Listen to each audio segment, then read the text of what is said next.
Sarah Martin, speech 1, narrative.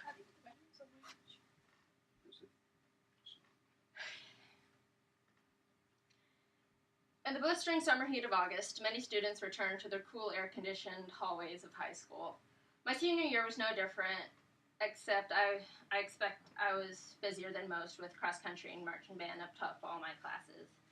My schedule was very time-consumed with all my extracurricular activities, and it left little time for homework and rest, but rest comes easily when you're mentally and physically exhausted every day. I started cross-country when I was in 7th grade, and I came home every day the first week in near tears to my mom, telling her I did not want to do cross-country. And she kept telling me, go quit cross-country, go tell your coach you don't want to do it. My coach was my English teacher, and quite honestly, the man, bald head, kind of buff, he scared me as a 7th grader. And so I continued on, and at my first meet, even though I came in dead last, it kind of awoke a spark in me, and I kept running, and by the end of the season, I just loved cross-country and running. But my knees, however, did not. I did cross-country, basketball, swimming, and track both years of middle school, but by the time I was entering high school, it was obvious that there was something wrong with my knees, and it was just getting worse as I went on. My freshman year, I did cross-country and marching band in the fall, basketball in the winter, and track in the spring. I dropped basketball my sophomore year to preserve my knees, but towards the end of my track season in the spring of my sophomore year, my knees gave out, and that was that. Even though physical therapy got me back on track for cross-country in the fall, I could never do track again. And even though I'd gone on to do cross-country and marching band again, my junior year, it was becoming even more obvious by then by my growing race times that I wasn't doing any justice to myself by continuing running. And so when it came to my first day back of cross-country my senior year, I couldn't even run the 2-mile warm-up without being in pain. And so coach offered me the team manager job, and that position hadn't been filled since my freshman year. And in my freshman year, we had one team manager, and she was not well-liked by many, or anyone at all, really. But this was my last tie to cross-country, and being my senior year, I wanted to finish it out, so I took the job. And I was getting despaired because there wasn't much for me to do in the beginning, and it was even more heartbreaking when coach told me there was nothing I could do for the day even before the meeting started. But then, first meet of the year. Kearney. That's always the kicker. It's a do-or-die course, and honestly, it's one of the worst courses you could ever hope to run as a cross-country runner. And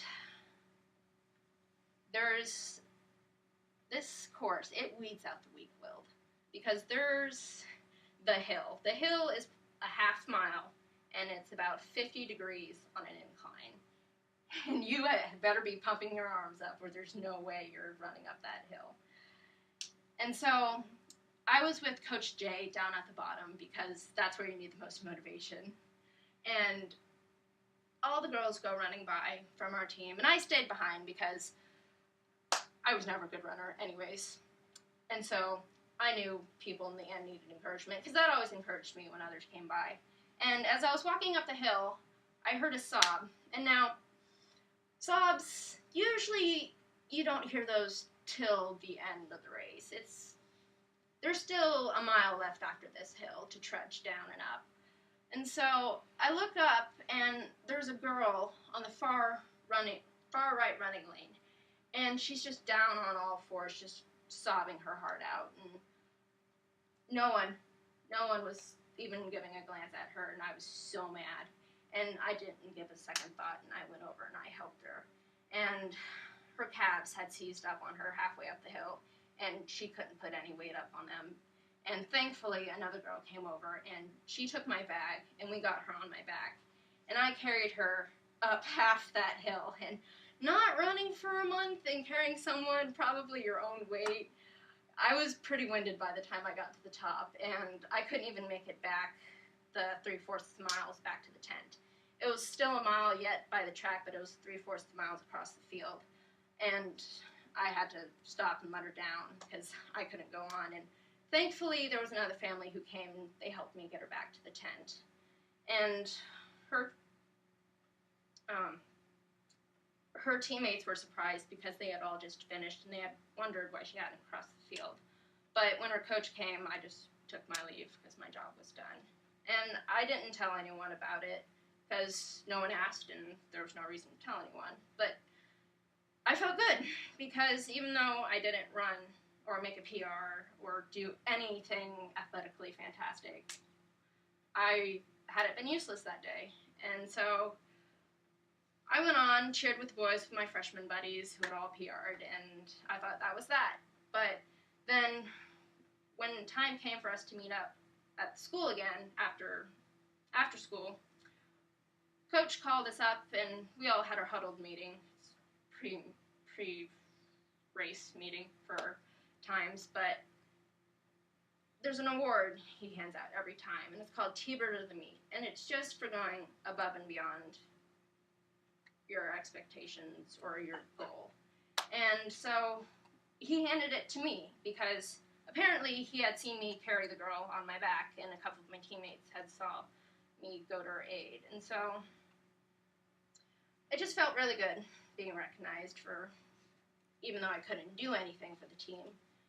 And that t-shirt, Coach always uses his old running t-shirts that he gets for free for all of his races, and so it was Dam to Dam, and it was crossed out in purple puff paint, and it's still one of my favorite shirts today.